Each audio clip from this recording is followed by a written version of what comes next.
Irmãos, abram as suas Bíblias em Marcos, Evangelho de Marcos, no capítulo número 4.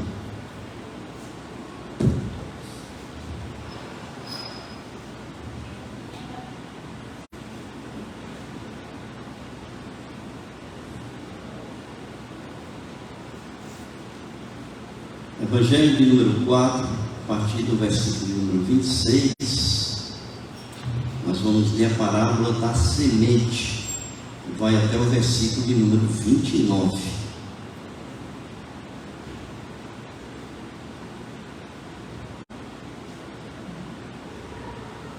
Diz assim a palavra do Senhor: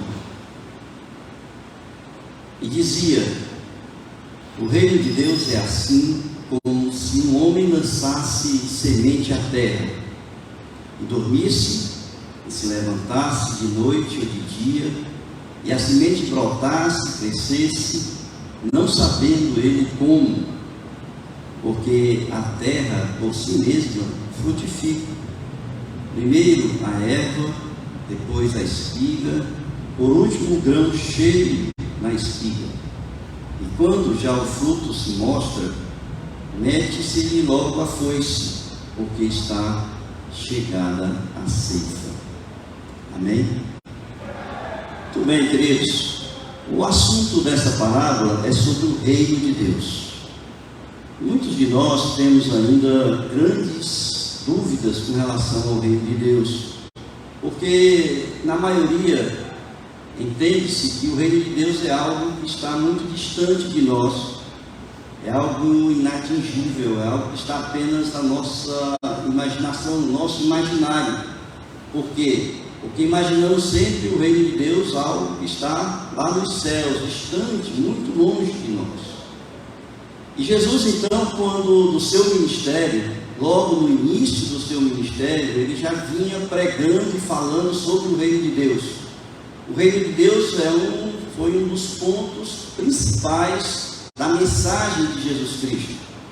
Se vocês terem uma ideia, logo no início que ele iniciou seu ministério, ali em Mateus capítulo 4, no versículo 17, ele vai dizer, daí por diante, passou Jesus a pregar e a dizer, arrependei-vos, porque está próximo o reino dos céus. Então, a mensagem dele, já desde o princípio do seu ministério, já se inicia com a pregação sobre o reino de Deus.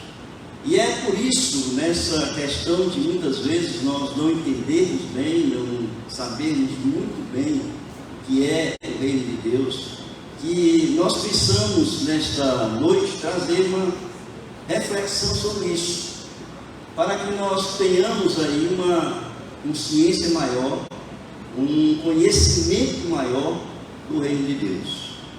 E essa parábola, ela é praticamente um recorte daquela parábola que Jesus conta do semeador.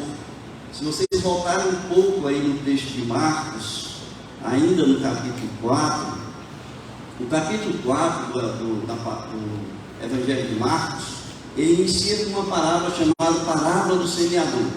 Essa parábola do semeador é muito conhecida também. Talvez a parábola da semente não seja tão conhecida quanto a do semeador, mas eles falam da mesma coisa, porque na parábola do semeador, Jesus começa contando que um homem também está lançando sementes sobre diversos solos. Se nós formos então olhar os solos, e ele diz que primeiro ele joga à beira do caminho, as sementes caem à beira do caminho, e essas sementes que caem à beira do caminho, os pássaros comem, levam, se vocês acompanharem um pouco aí em Marcos, capítulo 4, no início, vejam que a partir do versículo 4 ele vai dizer, aconteceu que semeando ele uma parte da semente caiu junto do caminho e vieram as aves do céu e a comeram. Depois ele diz que uma outra parte da semente caiu sobre os pedregais, veja aí no versículo 5. E outra caiu sobre pedregais, onde não havia muita terra, e nasceu logo porque não tinha terra profunda. Depois ele diz que o sol veio, queimou-se, e porque não tinha raiz, secou-se. Depois ele diz que outras caíram sobre os espinhos, e crescendo os espinhos sufocaram e não deram fruto. Mas aí ele vai falar a última, ele vai dizer que nessa última as sementes caíram em boa terra, e essa semente que caiu em boa terra, ela vingou, cresceu e produziu 30 vezes mais, ou 60 vezes mais, ou 100 vezes mais. Essa parábola da semente que nós lemos é como se nós pegássemos e fizéssemos aqui um recorte dessa última parte que Jesus contou da parábola do semeador. Então ele vai agora falar um pouco sobre o reino de Deus, o crescimento do reino de Deus e como é que acontece esse crescimento do reino de Deus. E é isso que então eu queria começar a pensar com vocês. Primeiro pensar sobre o reino e depois pensar sobre o crescimento desse reino, da qual nós vamos passar a conhecer. E assim a gente pode conceituar o reino de Deus. De uma forma mais ampla, se nós pensarmos no reino de Deus de uma forma mais geral, mais ampla, a gente pode dizer que o reino de Deus é onde há o domínio de Deus, é onde as pessoas, o mundo, o universo todo está sob o poder e o domínio de Deus. Isso é um olhar do reino de Deus de uma forma mais geral. Por exemplo, quando você olha ali no Salmo de número 103, no versículo 19, vai dizer: nos céus estabeleceu o Senhor o seu trono, e o seu reino domina sobre tudo. Então esse é um conceito geral, é onde Deus está, o seu trono, e todas as coisas, as potestades, todo o universo, as estrelas, o mundo, a terra, as pessoas, os animais, tudo está debaixo do controle de Deus. Vejam, por exemplo, aí em Daniel capítulo 4, nos versículos 34 e 35, e ele vai dizer o seguinte: mas ao fim daqueles dias, eu, Nabucodonosor, levantei os olhos ao céu, tornou-me a vir o entendimento, e eu bendisse o Altíssimo e louvei, e glorifiquei ao que vive para sempre, cujo domínio é sempre terra, cujo reino é de geração em geração. Todos os moradores da terra são por ele reputados em nada, e segundo a sua vontade ele opera com o exército do céu e os moradores da terra. Não há quem possa deter a mão, nem lhe dizer o que faz. Então é a soberania de Deus, é o poder de Deus sobre todas as coisas que estão nos céus, todas as coisas que estão na terra. Veja em Colossenses capítulo 1, versículo 16, que diz assim: pois nele foram criadas todas as coisas nos céus e sobre a terra, as visíveis e as invisíveis, sejam tronos, sejam soberanias, quer principados, quer potestades. Tudo foi criado por meio dele, para ele. Então todas essas coisas, nós podemos dizer assim, uma definição de reino de Deus, um olhar mais geral, é dizer: Deus está no seu trono, e tudo mais está, portanto, debaixo da sua ordem, do seu poder, da sua vontade.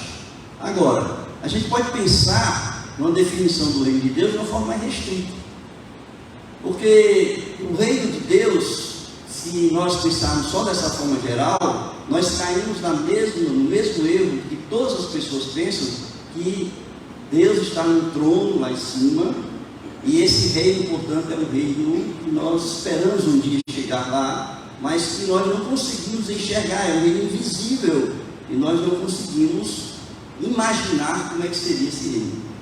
Mas existe uma definição mais restrita, mais, vamos dizer assim, mais palpável para nós. E essa definição mais restrita, ela fala e ela envolve a ação soberana de Deus sobre a redenção das pessoas que fazem parte do seu reino. Todos aqueles que são salvos, portanto, em Cristo Jesus, que foram ali redimidos em Cristo Jesus, fazem parte do reino de Deus. A partir daí nós podemos entender que existe um reino que está aqui entre nós, está conosco, e portanto é possível e é perceptível aos nossos sentidos nós identificarmos esse reino através das pessoas que compõem o reino de Deus. Essa é uma definição mais estrita, porque aí se inclui o conceito de reino de Deus na obra de Cristo, né? Na realidade presente da igreja, nas bênçãos da salvação, na consumação de todas as promessas e bem-aventuranças eternas no universo redimido, ou no mundo salvo por Deus. E aí então nós começamos a pensar o seguinte: como é que nós podemos, diante dessa definição mais estrita, como é que nós podemos materializar o reino de Deus? Porque o homem, ele é muito materialista, né? Se ele não conseguir apalpar, se ele não conseguir enxergar, ele começa a colocar dúvida nas coisas. É como Tomé. Quando Jesus ressuscitou, que ele apareceu ali aos seus apóstolos, e Tomé não estava, depois eles contaram: Jesus esteve conosco. Ele disse assim: eu não acredito, eu só vou acreditar se eu ver. E aí Jesus volta novamente, e ali Tomé vê Jesus, e ali ele passa a acreditar. O homem é assim. O ser humano tem essa pequena dificuldade de crer naquilo que não consegue entender, ou naquilo que não consegue ver. Por isso nós precisamos enxergar o reino de Deus. Como é que nós conseguimos enxergar o reino de Deus? Em primeiro lugar, em Lucas capítulo 17,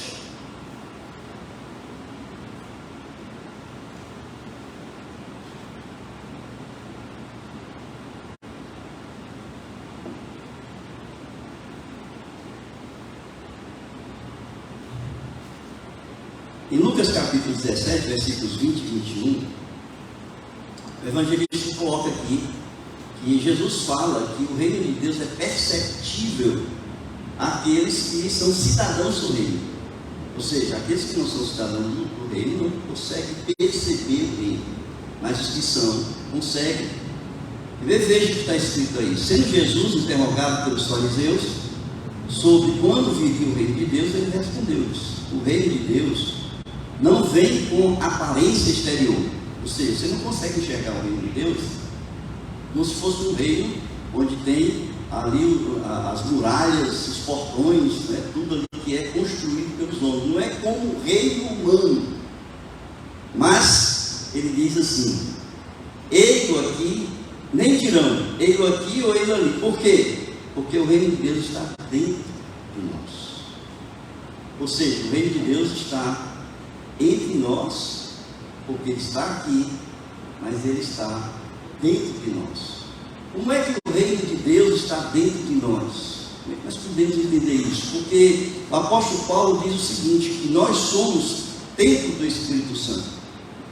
O Espírito Santo, ele habita em nós. Portanto, se o Espírito Santo habita em nós, e o Espírito Santo é Deus, portanto Deus, ele reina em nós. Portanto, o reino de Deus está dentro de nós, por meio do Espírito Santo que habita em nós. E por ele habitar em nós, ele faz com que nós possamos sentir a sua presença. E não apenas sentir a sua presença, mas ver e acreditar nas ações perceptíveis do reino. Então ele está em nós. E como está em nós, nós podemos sentir. Essa é uma percepção, né, que ele coloca para que nós venhamos então a entender, começar a entender essa materialização do reino visível por nós.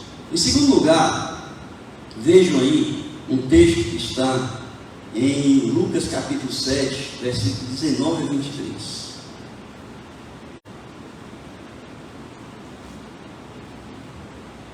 E diz assim: esse é um texto que João Batista já estava preso, e ele então começa a questionar o fato de que Jesus ainda não tinha assumido o reino, porque os judeus esperavam que Jesus viesse como filho de Davi, tomar o trono e ali ser o rei, e entre os judeus expulsasse os romanos, e esse era o pensamento.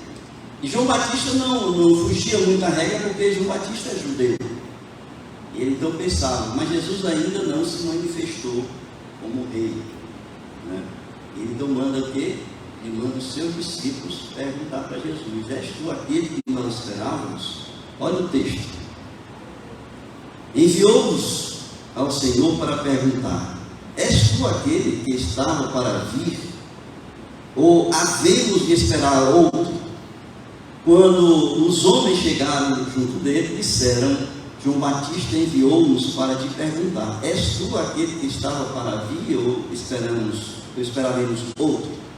Naquela mesma hora, curou Jesus muitos de moléstia e de flagelos e de espíritos malignos, e deu vista a muitos cegos. Então Jesus lhe respondeu: ide e anunciai a João o que vistes e ouvistes. Ou seja, os cegos veem, os coxos andam, os leprosos são purificados, os surdos ouvem, os mortos são ressuscitados, e aos pobres anuncia-se-lhes o Evangelho. E bem-aventurado é aquele que não achar em mim motivo de tropeço. Ou seja, o que Jesus está dizendo? O reino de Deus já está aqui. O rei desse reino também já está aqui. E como é que nós podemos então perceber o reino de Deus? Porque onde o reino de Deus está, acontecem os milagres. Os coxos andam, os cegos veem, o evangelho é pregado aos pobres. Isso tudo aquilo que Jesus falou que estava acontecendo é porque ali havia uma manifestação do reino de Deus. Portanto, onde o reino de Deus está, há uma manifestação desse reino sobre as pessoas. Nós não conseguimos enxergar o reino, mas nós conseguimos enxergar a ação, o resultado da ação desse reino sobre as pessoas a quem ele vamos dizer assim, age, com quem ele chama a se tornarem cidadãos do reino. Então a manifestação do poder de Deus é através dos milagres da salvação do povo de Deus. Então, como é que nós podemos materializar o reino de Deus? Começando a perceber, através dos milagres que são realizados, das conversões que se realizam, da transformação das pessoas, das mudanças das pessoas que ocorrem através da salvação em Cristo Jesus, da ação de Jesus na vida das pessoas. Em primeiro lugar, nós sentimos porque Ele está em nós. Em segundo lugar, nós conseguimos enxergar o resultado da ação do reino de Deus sobre nós. E aí você pode perguntar: pastor, mas a igreja não é o reino de Deus? Eu quero dizer para vocês que é um engano você dizer que a igreja é o reino de Deus. O reino de Deus é muito maior do que isso. Nós somos uma agência do reino, nós estamos aqui a serviço do reino de Deus. Todos nós, porque a igreja somos nós. A igreja não é esse aparato físico que nós temos aqui. A igreja somos nós, as pessoas. E, portanto, o reino de Deus, ele é muito mais amplo, porque o poder de Deus não está somente sobre a igreja, mas o reino de Deus se manifesta através da igreja. E nós somos, portanto, uma agência a serviço do reino, que é o reino de Deus. Nós estamos a serviço do reino de Deus. A igreja não é o reino de Deus, é apenas uma agência. É por isso que muitas vezes, como a igreja é formada por pessoas, e muitas vezes nós não conseguimos enxergar todo o poder que se manifesta no reino de Deus por meio da igreja que você participa, por exemplo.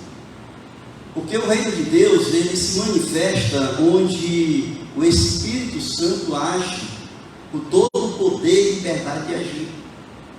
Se as pessoas não estão cheias do Espírito Santo, não buscam se encher do Espírito Santo, às vezes se torna muito difícil de que aconteçam milagres, como Jesus, quando estava ali em determinado local, onde ali os milagres praticamente não aconteciam, porque as pessoas não criam e não tinham a fé de crer na ação de Jesus. A igreja muitas vezes acontece isso. Nós não conseguimos enxergar a manifestação do poder de Deus na igreja, porque a igreja muitas vezes não está cheia do Espírito Santo, portanto, o poder do Espírito na igreja não se manifesta em nós. Mas a igreja é um local onde, mais provavelmente, pode se enxergar aí essa ação, esse desenvolvimento do reino. E aí a gente olhando, continuando nessa conceituação do reino, a gente pode perceber que nós temos um conceito geral, nós temos um conceito restrito, e a partir do conceito restrito a gente consegue materializar esse reino. Mas a gente também tem que entender que o reino ele tem um aspecto temporal.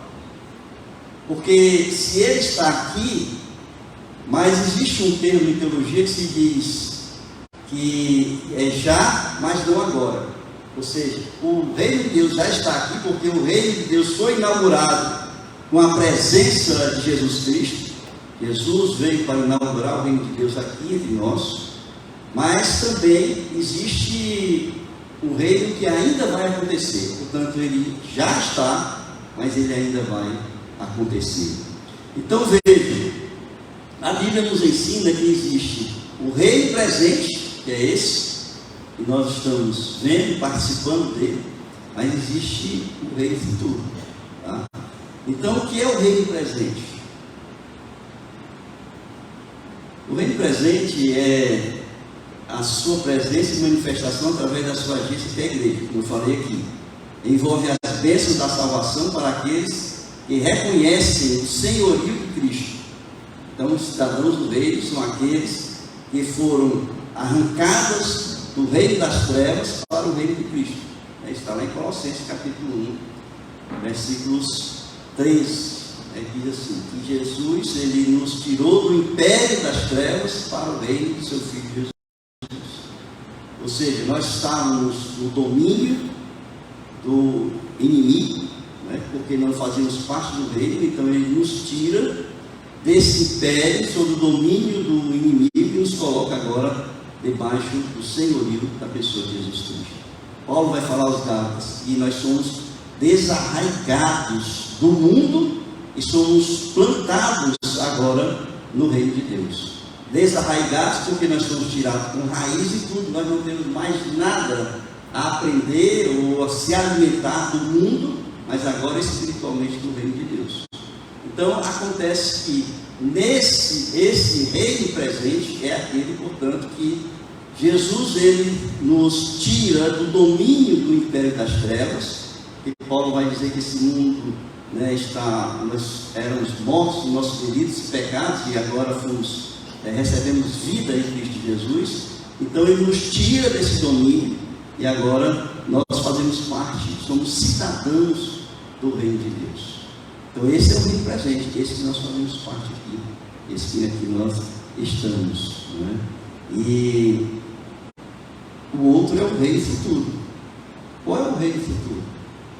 É aquele que um dia todos nós iremos habitar, ou seja, todos aqueles que hoje fazem parte do reino presente irão habitar eternamente com Cristo. Então é aquele que ainda virá. Tá? Vejam aí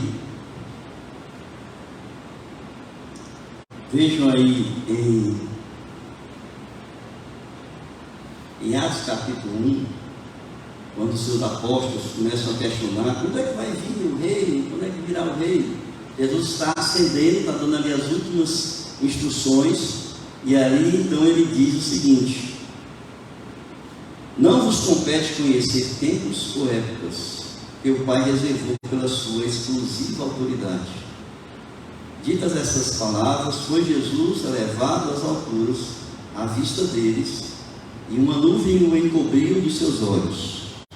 Estando eles com os olhos fitos no céu, enquanto Jesus subia, eis que 2 varões vestidos de branco se puseram ao lado deles e lhe disseram: varões galileus, por que estáis olhando para as alturas? Esse Jesus que dentre vós foi assunto aos céus, virá do modo como o viste subir. Então, o que é isso? É a promessa do reino futuro, onde nós seremos chamados por Cristo, e aí passaremos a habitar com Ele, nesse novo reino futuro, que é a nova Jerusalém eterna, que ainda está para acontecer. Tá certo? Então, esse conceitualmente, para nós entendermos o reino, seria mais ou menos assim. Tá? Agora, quem são os cidadãos do reino? Todo mundo é cidadão do reino? Não é? Essa é a grande questão.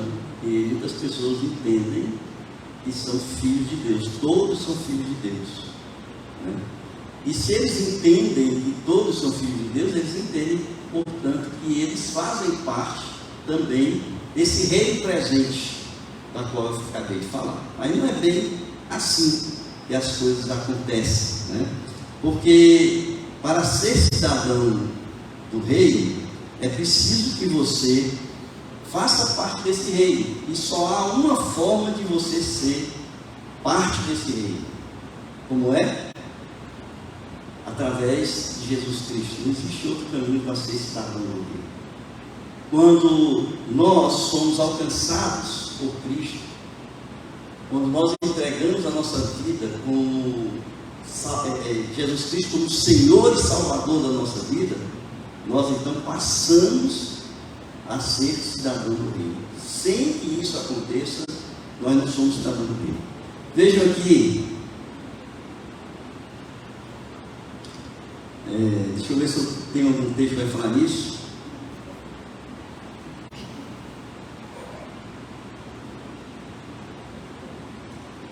Esse processo ele se dá pela redenção por meio de Jesus Cristo e pelo perdão, ou seja, pela remissão dos pecados. E isso acontece por meio da palavra. Então abra em Efésios capítulo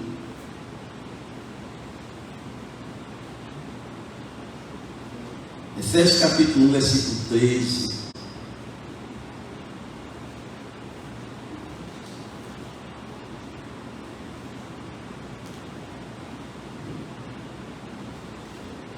Diz assim: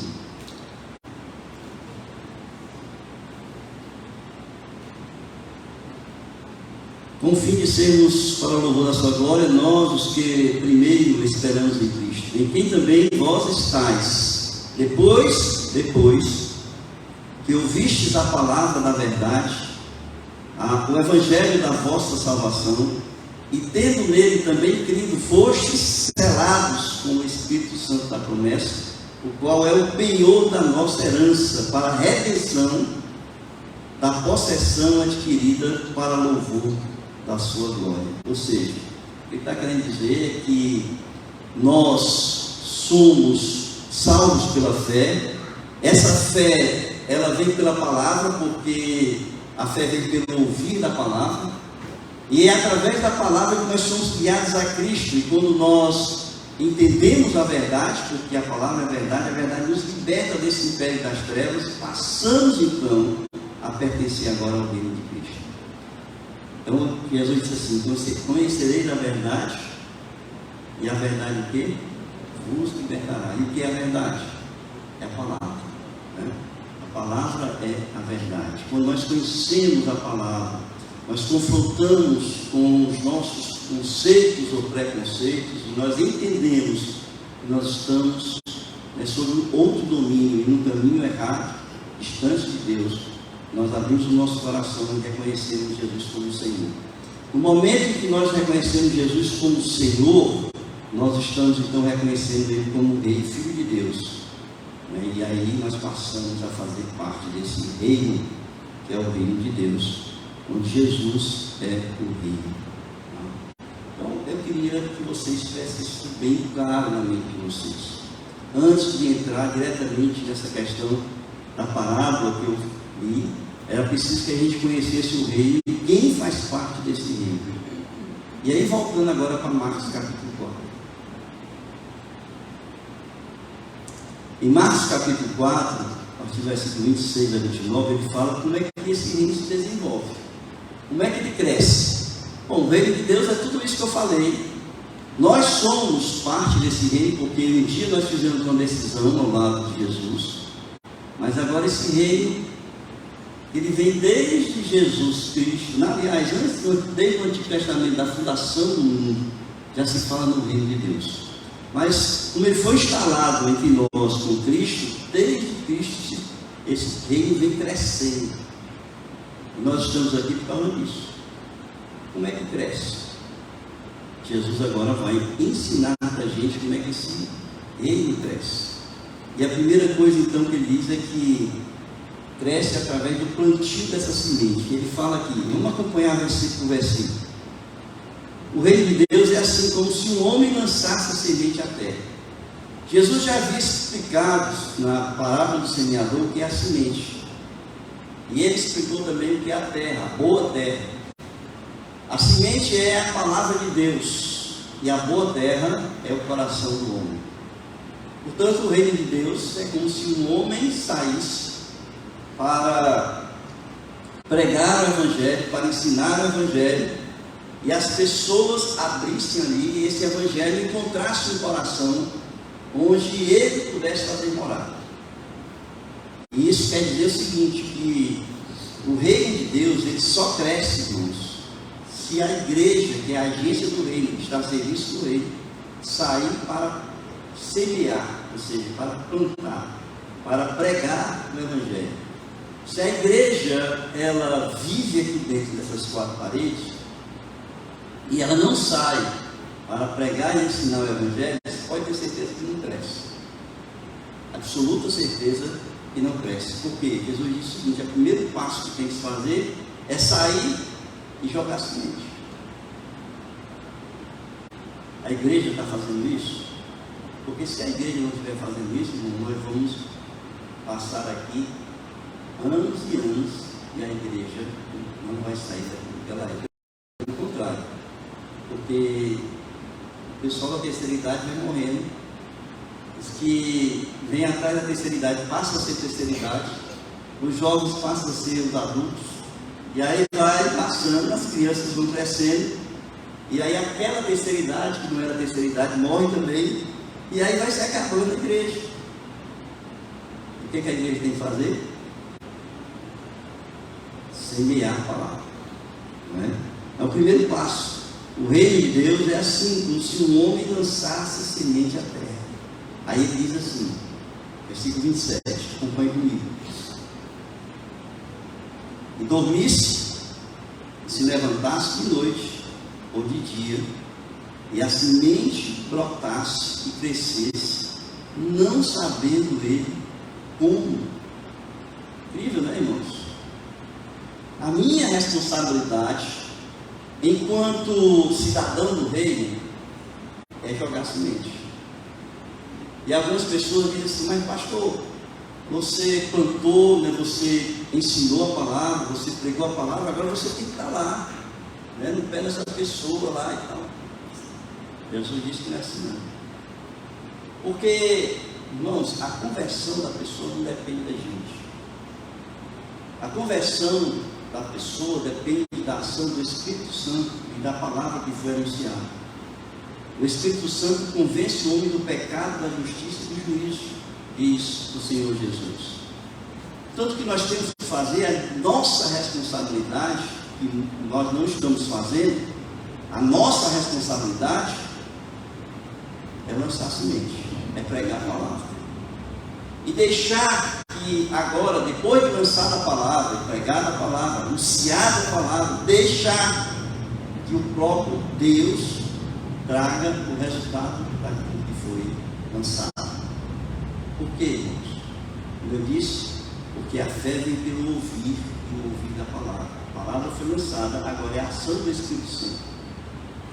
Muitas vezes dizem assim, rapaz, você está não sei quantos anos no ministério e não teve nenhuma conversão. Não é o nosso caso, né? Porque nós vamos batizar a gente esse ano, né? Não é o nosso caso.